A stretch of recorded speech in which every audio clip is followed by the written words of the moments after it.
Pengalaman kapal suatu yang bagus ya, tetapi itu jauh dari cukup. Kenapa demikian?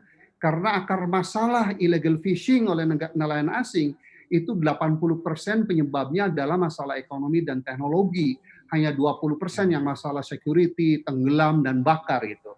Kenapa demikian? Karena Mas Daniel, dari 600.000 kapal ikan yang Indonesia miliki, yang ukurannya di atas 30 gross ton itu hanya 3.600 atau 0,6%.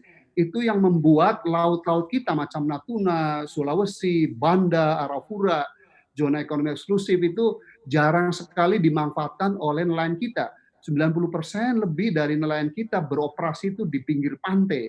Karena itu kalau kita pernah belajar analisis sistem, maka jurus yang paling ampuh untuk menanggulangi illegal fishing itu adalah jurus ekonomi, yaitu bagaimana memberdayakan nelayan kita, membuat kapal-kapal tangguh yang ocean going fisheries ya, sehingga laut Baik, Natuna dan laut-laut perbatasan yang selama ini dijarah oleh nelayan asing itu bisa kita daya gunakan sendiri. Lalu dalam konsep kami, setiap 100 kapal ikan Indonesia itu model Cina dikawal oleh satu kapal Airut, Bakamla atau PSDKP.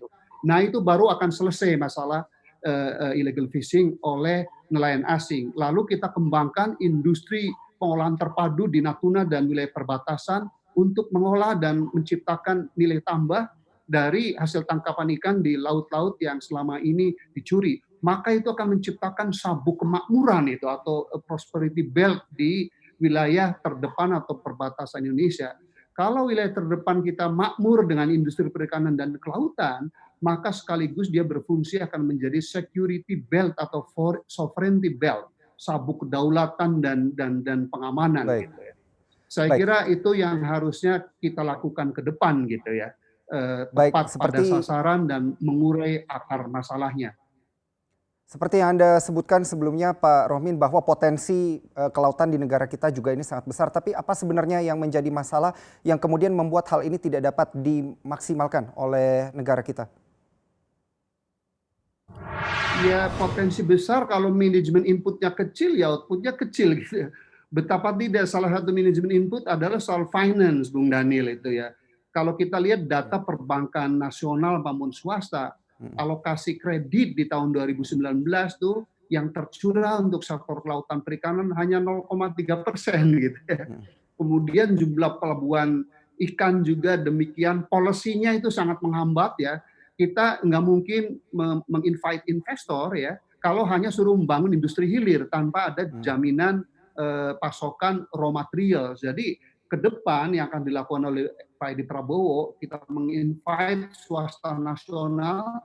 Minggu lalu Pak Edi Prabowo mengunjungi Tuban, punya pabrik termodern di Asia, PT Kelola Mina Laut milik Bapak almarhum Muhammad Najib ya, dan anaknya sangat cerdas dan entrepreneur itu baik, akan membangun kawasan industri perikanan di Pulau Semelu, di Biak, dan kemudian di Pulau Buru gitu. Itu baru satu swasta nasional. Kita juga invite Dharma Samudra ya, supaya bisa memberdayakan nelayan di sana ya.